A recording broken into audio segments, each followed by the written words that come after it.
posachedwapa tikuonesani nkhani zimene zawerengedwa lero lino pa Times, nkhani zimene zikuchitika mdziko muno komanso maiko ena akunja. Takhalani pompo mumvesere kuti kodi nkhani za pa 23 December zinthu zimene zingabweretse kusamvana mdziko muno. Yohane Simoni walemba ripotili limene akuwerenga Sam Banda Junior. Chakwera ayankhula izi lolemba pamene anayima pamango chiboma pa ulendo wawo opita ku nyumba ya boma ya Chikoko Bay mbomali. Iwo anati pali anthu ena omwe akufuna kugawa dziko lino kudzera mu zoyankhula zawo zomwe akuti ndi zosavomerezeka. Apa mtsogoleri wa dziko linoyu wauza Malawi kuti apewe kudana kamba ka nkhani za ndale kapena kusiyana mtundu. Chakwera ati agwiritsa ntchito tchuti cha Khrisimisi kulingalira momwe angayendetsere dziko lino chaka chammawa, ndipo ati ali ndi chikhulupiriro kuti zinthu zisintha mdziko muno. Poyankhula kumayambiriro, mlembi wamkulu wa chipanichi Richard Chimwendo Banda anati boma lapano lili ndi chidwi kwambiri pa ntchito zachitukuko mbomali. Anthu ochuluka anatuluka kulandira Chakwera pomwe amafika mbomali. Bungwe la National Economic Empowerment Fund lati kupereka zipangizo za ulimi kukuchedwa kamba kakuti anthu ambiri sanaperekebe ndalama za ngongole zimene adatenga. Mkulu wa bungweli Humphrey Mdyetseni wanena izi mu mzinda wa Lilongwe pamene anayitanitsa mafumu kuti afotokozere mmene anthu amadera wawo akubwezera ngongole. Brenda Kayo ayindi ripoti. Mdyetseni ati 16 billion yomwe imafunika kuthandizira pogula zipangizo za ulimi idakali m'manja mwa anthu. Iwo anaonjezera kunena kuti pakadali pano bungweli laperekako ngongole yokwana 12 billion yokha m'malo mwa 120 billion kamba kuti anthu sakubweza ndalama moyenerera. Iwo anaonjezeranso kunena kuti pakadali pano aperekako matumba a fertilizer okwana 10,000 okha kumwera kwa dziko lino, ndipo matumba ena 10,000 akuyembekezereka kuyamba kugawidwa lachiwiri mpaka na lachitatu. Fertilizer yakuperekedwa kwa alimi amene afunitsitsa kuti titero malinga nkuti madera ena mvula yagwa kale komanso alimi ambiri azala kale, ndiye kuti azidikira ndalama zikhoza kukhala ndizochedwa kwambiri. Motero kuti yamike kwambiri ISFRFM amene avomera dongosolo limene limoti tukamba pano tapereka kale fertilizer woposa matumba 20,000. Ndipo iwo anaonjezeranso kunena kuti chigawo chapakati komanso chakumpoto wa dziko lino akuyembekezera matumba omwe bungwe la Smallholder Farmers Fertilizer Revolving Fund of Malawi ndi wagulitse kamba kuti anachita mgwirizano ndi bungweli kuti azigula fertilizer. Koma polankhulapo mfumu yayikulu Chadza inavomereza kunena kuti anthu ambiri akulepheradi kupereka ngongoleyi kamba kanjala zomwe akhudzidwa m'manyumba mwawo. Ife ngati mafumu tikhale patsogolo kulonjerera ngongoleyi ndi anthu abwezi. Ngongoleyi ndiyothandiza anthu. Pamene anthu sakubweza ngongoleyi ndikuti tutanthauza kuti anthu ena amene apanga apply kuti atenge ngongoleyi zikhoza kukhala zovuta kuti atenge. Bungwe la NEF ikuyembekezereka kufikira anthu 400,000 ndi ngongole ya fertilizer kwa anthu omwe anasiyidwa mu ndondomeko yoperekera fertilizer kwa chaka chino. Mdyetseni analengezanso kuti ndondomeko yobwereketsa ngongoleyi akuyitseka lachisanu likudzali.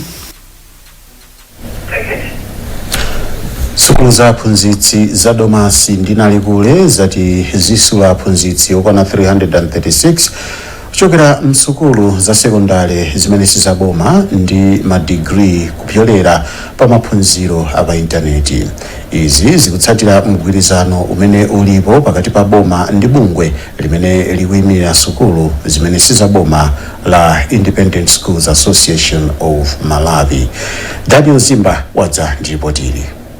Mtsogoleri wa bungwe la Isama Wycliffe Chimwendo wayamikira boma ati kamba kopereka chilolezo kuti aphunzitsi msukulu zomwe sizaboma azikhalanso ndi mwayi wa maphunziro owonjezera. Achimwendo amayankhula izi pamwambo olandira aphunzitsi omwe asankhidwa ndi sukulu zosowa aphunzitsi za Domasi ndi Nalikule. Iwo ati maphunzirowa afika pa nthawi imene sukulu zomwe sizaboma zikusowa aphunzitsi au kadaulo okwanira kuti ziwalembe ntchito. Poyamba padali povuta timangodalira aziphunzitsi amene apuma pa ntchito kapena amene achotsedwa ntchito kuboma ndi amene amabwera kudzagwira ntchito mu private schools.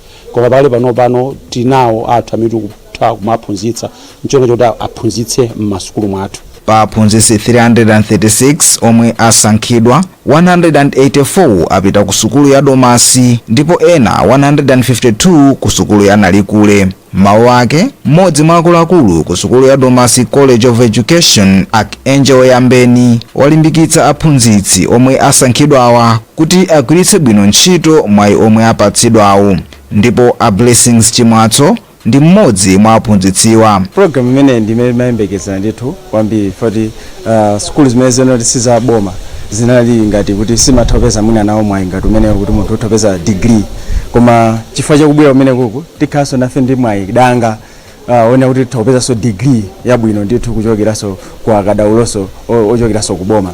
Ndi ineyo ndithu ndisangala kwambiri na kuti zitakhala nthawi yayitali kwambiri tisanapatsidwe mwayi umenewo, koma through Isama wogwizana ndi Domasi abweretsa chimenechi ndithu chinthu chimene kuti tikathisopeza mwayi degree ndithu yopambana kwambiri. Teremu yoyamba ya maphunzirowa ikuyembekezeka kuyamba pa 24 Disemba chaka chino mpaka mwezi wa Machi chaka chammawa. Komiti yosungitsa mwambo mchipani cha UTM yayitanitsa mtsogoleri wake wakale a Michael Usi kuti akayankhe milandu yobweretsa chisokonezo komanso kutsatira chipani china. Koma Usi ati ndiodabwa kuti chisamani chawo chinayamba chafika m'masamba a mchezo chisadawapeze. Patience Lunda akufotokoza. Mkulu woona za malamulo mchipanichi a Charles Tole wati Usi akhala kuchita zinthu zomwe zikubweretsa kugawanika mchipanichi. Mukalata yawo Atole atinso Usi akuthandiza chipani china chomwe chisalidwa mgwirizano ndi UTM. Usi omwe ndi wachiwiri kwa mtsogoleri wa dziko lino akuwafunsanso atikamba komema otsatira awo kumwanza kuti azavotere chipani cha MCP pomwe adati boma ndi lomweli. Malinga ndi chisamanichi Usi akuyenera kuonekera kulikulu la chipanichi kulilongwe pa 30 mwezi uno. Chipanichi chati Usi anabweretsa pamodzi anthu omwe anavala makaka a chipanichi kumwambo wa boma, chonsecho palibe mgwirizano uliwonse pakati pa chipanichi ndi Malawi Congress. Poyankhapo pa izi Usi anati ndiodabwa kuti chisamanichi achionera pa masamba a mchezo malo moti apatsidwe ngati momwe zikuyenera kukhalira. Usi sananene ngati azapite ku mkumanowu kapena ayi, koma anapempha chipani cha UTM kuti chizichita zinthu malinga ndi malamulo. Poyankhulapo pa izi yemwe amayankhulapo pa nkhani za ndale ndi ulamuliro wabwino a George Chaima anati chipanichi chikuyenera kuzindikira kuti Usi si membala wamba mchipanichi popeza akhalapo maudindo ena akuluakulu. Kotero Chaima anati Usi ali ndi owatsatira ambiri. Akhozokhala maloto chabe kuti Michael Usi akhozokhala opanda kuchipani cha UTM chifukwa anthu kumene koko ta imene anali mtsogoleri wawo adaona phindu mwa Michael Usi ndipo akulionabe phindulo mwayo chifukwa chake akuwatsatira pakali pano. La Mulungu Usi anati akuluakulu ena chipani cha UTM sanalondoloze bwino zachuma zomwe sakanachita achilima alipo, koma poyankhapo pa izi ofalitsa nkhani ku UTM Anjawala anati izo nzaboza ndipo anati iwo ngati chipani akhalanso akukana maudindo ku MCP. Pakadali pano Usi amene ndi wachiwiri kwa mtsogoleri wa dziko lino alangiza makonsolo kuti ayambe kupeza njira zimene zingawathandizire kuti dziko lino likhale ndi chakudya chokwanira. Iwo anena izi pa skulu ya primary ya Mchenga mboma la Balaka pamene nthambi yoona za ngozi zogwa mwadzidzidzi ya Dodma imapereka thandizo lachimanga kwa anthu okhudzidwa ndi njala. Mkulu wa nthambiyi a Charles Kalemba anagwirizana ndi Usi ponena kuti anthu akuyenera kusiya kudalira ulimi wa mvula ndi kuyamba ulimi wa nthirira. Wachiwiri kwa mtsogoleri wa dziko linoyu akulongosola zambiri kwa Thomas Kachere. Mavuto amene wowo mudziwe kuti dziko lino tiyenera kuti tithese kapena tichepese. Makonsolomu inuyo munapita ku sukulu atisi munapita ku sukulu ya mtini anthu za irrigation musadikira president musadikira nduna msajili vice president weka ulipakomo kuona wakuba kuwa nyumba wakuba afuna alowe ungayimbile ambyanga wakuba nikagana benji mwafuse no kima kukuza choka kuti uyini wakuba nikuzule basi nkhani ndiona kuti akhulupirike akonde amalawiwa chifukwa agweredwa ndi mavuto chimangachi alandire nyemba alandire mapepa la plastiki alandire chilichonse chimene tabweresera alandire pakhalenso kusabisa chifukwa pamakhala khalidwe lina loti apa ndibepo tisapange zimene zozo tiakonde amalawi anzathuwa chifukwa chopsa chawagwera tiathandize mavuto amene wasauna ndale sauna chipembezo ndipo gawa pasapezeke wina amene aziyang'ana kuti awa ndi achipani chanji awa ndi ampingo wanji amene angayenerere kulandira alandire chifukwa ichi ndi chabwino ndipo ndi choyenera komanso apresident analamula kuti tisayang'ane zimene zozo kuti ndale kapena yayi wachipembezo chanji ndi Malawi akufunika kuthandizidwa athandizidwe muzapakhala programu ina iliyonse pamakhala ndi mavuto ake koma anthu ogwira ntchito programuyo amaine akhale ndi malingaliro kuti apa tidzachita bwanji koma ine mwachidule kumene kuli anthu boma silingalephere kufikako kumene kuli anthu boma liyesesa kufikako mukuona nkhanizi kuchokera kuno kwa iresi yakanema ya Times TTV tikhati kupitiriza kupatsani zonse posachedwa pa zikangotha izi choncho musatalikire nkhanizi nduna za mdziko aken zikhale ng'oma yati ikhwimitsa chitetezo mu nthawi ya chisangalalo cha Krismasi komanso chaka chatsopano azikhale ng'oma auzatu ankhani mu mzinda wa Lilongwe kuti achitetezo akhala akuyenda malo osiyanasiyana kuteteza anthu. Rebecca Chimchika Matemba anayankhula ndi azikhale ng'oma. Koma ndikufuna ndikutsimikizireni kuti ife apolisi sitikulekani chabe choncho nokha tayika asilikali omayenda pansi kumazungulira makwalalamu manyumbamo komanso miseu mwathu tayika apolisi a traffic kuti aonetsetse kuti magalimoto asamathamange kwambiri komanso anthu asayendetse galimoto atalezera ukamwa mowa uonetsetse kuti upatse galimoto munthu wina kuti akuyendese chuka kuteloko ukhala ukuziteteza umoyo wako. Tikutsimikizireni kuti ife apolisi sitigona nthawi imeneyi kuonetsetsa ndithu kuti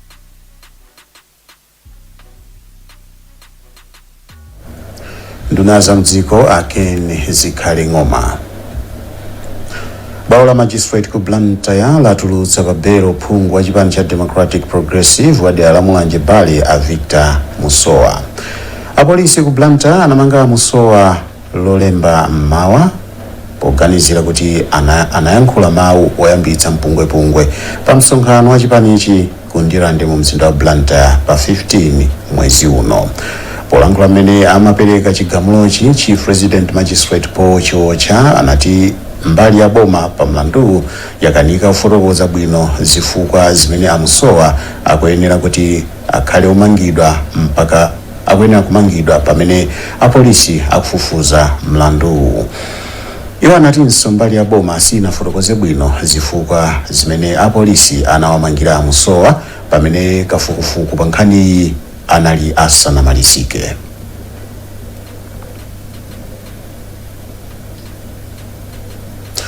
Konso la mzinda wa Lilongwe mothandizidwa ndi bungwe la United Nations Development Program UNDP yakhazikitsa nambala ya foni imene anthu azigwiritsa ntchito popereka madandaulo okhudza mzindawu. Meya wa mzindawu Mai Esther Sagawa anati nambalayi ikhala njira imodzi yolumikizitsira konsoloyi ndi anthu. Brenda Kayo ayitisa mbiri. Asagawa anati nzika zokhala mu mzinda wa Lilongwe zilengerepo mwayi anambala yomwe akhazikitsayi kuti aziyimba ndi kupereka pengo omwe akufuna kuti konso ndayi imene akhazikitsidwa ilithandizira kunena kuti ma residents athe kupanga connect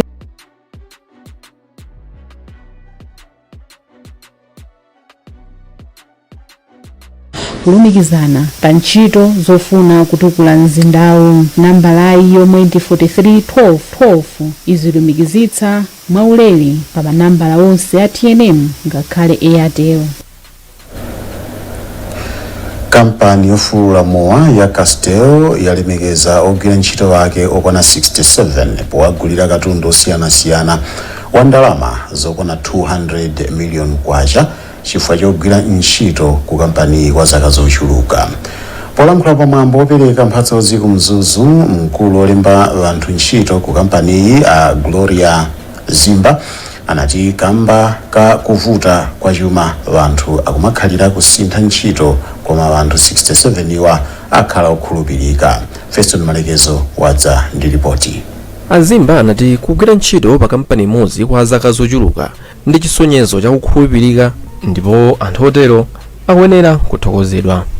Anthu makumi awiri omwe agwira kampani kwa zaka za pafupifupi 25 komanso 30 alandira malata, ndipo anthu amene agwira ku kampani kwa zaka zokwana 20 anapasidwa mafriji, ndipo ena amene agwira ntchito ku kampani kwa zaka zokwana 10 analandira mamatiresi. Tikuthokoza chifukwa choti Castel ngati kampani yadusa mu zinthu zambiri.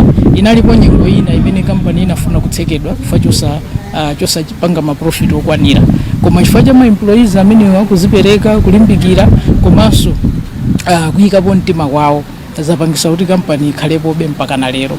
Ndi kampani yachotsa zake zimene yapangakozo kugawana ndi ma employees mu njira yowagulira mphatso. Kwathokoza kuti zikomo kwambiri. Pa tsikuli kampani ya Castel inaperekanso mphatso ya Khirisimisi mmene munali vocha yogulira katundu osiyanasiyana ya 100,000 kwacha, mpunga, mafuta ophikira komanso botolo la Malawi Gin ndi katundu wina.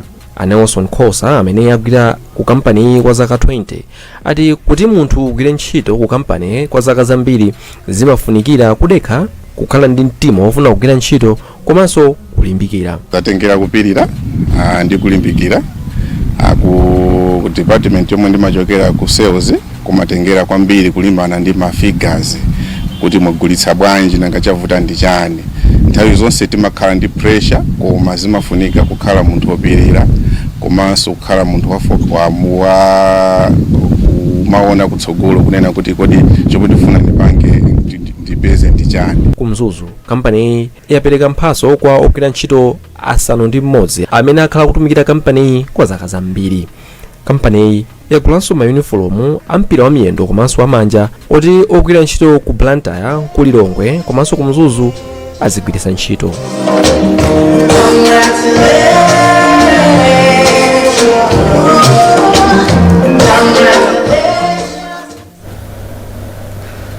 Nkhani zathu ndi zomwezi koma tisanasiyane nayinso mitu yake. Izotu zinali nkhani zimene zawerengedwa lero lino pa Times lero pa 23 December 2024.